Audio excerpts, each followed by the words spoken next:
Hey everyone, welcome back to another Women's History Month interview. Today we've got Serena Wilson-Fredericks here from Boricua Soul. Hey Serena, thank you for joining us. Hi, Samantha. Thank you for having me. How are you today? Good, I'm doing well. How are you doing? Doing good.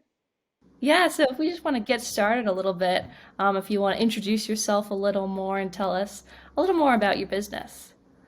My name is Serena Wilson-Fredericks. I, along with my husband, own and operate Boricua Soul food truck and restaurant here in Durham.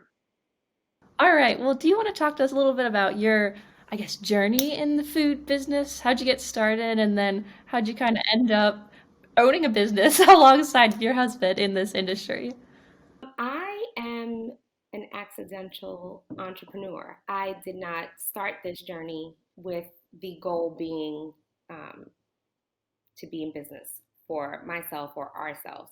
It was something that kind of developed as we started to see the challenges. Toriano was originally a merchant marine, so he was home 30 days and gone 30 days. So he was pretty much out to sea 6 months out of a year, which in many ways made him the perfect husband because he was never home. And then he was only home long enough to get on my nerves and go back out to sea. Um, it was perfect while we were single without a child, and kind of just starting out. But we noticed how challenging raising a family could be, and how disruptive to raising a family it could be with him gone 6 months out of the year. So we decided, or I should say, he decided to take our savings and stuff it into the inside of a box truck, convert it into a food truck with the hopes that one day he could leave sea. Um, and I just played a support in that. I thought it was that crazy. It was, we don't have a background in food, neither of us. And so to take a passion for eating and cooking and turn it into a full-fledged career was crazy to me. Um, so I wound up here by accident. And I often feel like I'm still very much a supporting cat character along this journey. I appreciate you being honest about the whole accidental entrepreneur. I've never heard that, but I kind of like it. It really is. I mean, I didn't, like I said, I have an English degree. Um, I worked in publishing, I've worked in marketing, I've worked in internet sales, I've worked in ad sales. Um, Being an entrepreneur was never what I started out to be. And so it just happened. And I think to be a success, well, I am not an entrepreneur, but I feel like if to be a successful entrepreneur, you really need like a broad base of skills. So, maybe it's helped you along the way, having touched all those different points along your journey a little. So much of this journey has been figuring it out as we went, and kind of piecing things together. Or thank God for Google, right? Like, if you don't know something, you can really Google it and not become a master, but learn enough to get you through to the next task. And he and I both still are like, well, guess we got to figure this one out because this one is a little tough. So you spoke a little, I think, about your motivation or your husband's motivation initially to start the business. What kind of keeps that motivation going today? However many years in you are, why do you sort of keep going with this business and this passion? That is, I mean, the first is bills. We have a lot of bills to pay. And so this is how we pay our mortgage, right? So, I mean, the other part of that is that the two of us are very much see it through to the end. And one of our, as a family, mottos are that, it's something that we started teaching Devin from when he could walk and talk, um, that we don't quit. We stuffed our life savings into the food truck.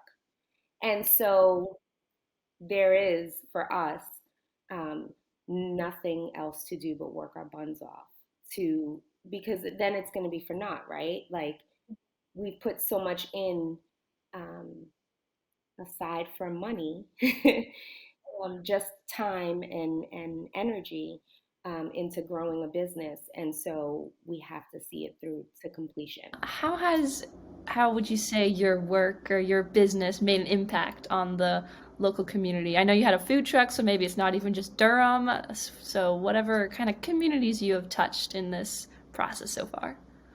We were always very intentional about having our food trucks serve in the community in which we lived. And so it was part of our, in the very beginning, um, it was part of our strategy to make sure that we were serving our community. We live here, we work here, our son goes to school here. These are our neighbors, these are our people. And so we knew that if we could kind of work hard in the community, that the community would respond. Durham is such a really neat, special place.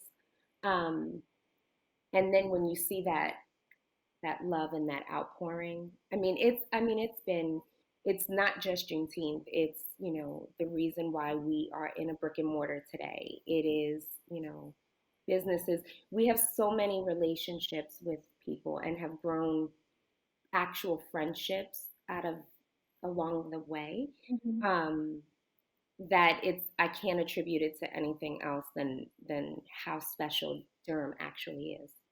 This community really is special, and it's great to hear the how it's kind of elevated your business and a number of other businesses, I think, during COVID in the city. So that's awesome to hear. Who is one woman you look up to and why? There's so many women that I I gather that strength from, and just from their example. There's so many women that you can admire, right? Because they've achieved so much. But oftentimes those are women that I don't know, that I'm reading about. But those women within our family that tell these stories and pass these things down, I feel like they impart strength along the way. Um, they definitely impart lessons. I mean, some of the things that my grandmother has said to me in just passing conversations, um, I use every day because they're so true. And so it's those. It's my grandmother. It's my aunts, my mom, my mother-in-law, my sister-in-law, all of my girlfriends that cheer me on when I don't feel like being cheered on. Those are the people that I admire the most. Yeah, when someone knows you that way, it's a little more personal than looking up to maybe the vice president or someone you've never met. They've never met you, when they actually know you, they know maybe your faults and they know your highs and your lows and just pushing you that way. They have the ability to do that, unlike someone, a larger figure. Our final question today is what advice do you have for other women looking to maybe start their own business or just other women entrepreneurs out there? I'm going to say follow your heart and jump in. I know for me, when I worked a corporate job, it was a steady paycheck with steady benefits and steady days off. And I was afraid of losing those things, right? Like, how am I going to pay my bills? I don't know. What's going to happen?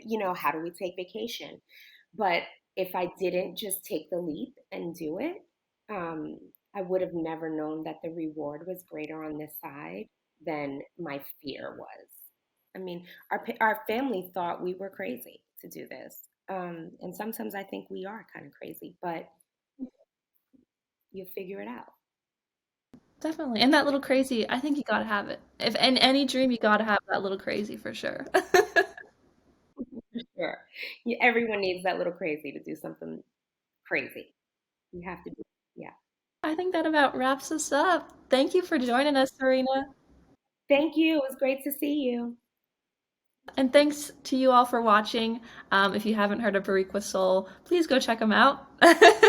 They have a website at boricuasoulnc.com and they're on Twitter, Instagram, and Facebook. Thanks everyone for watching.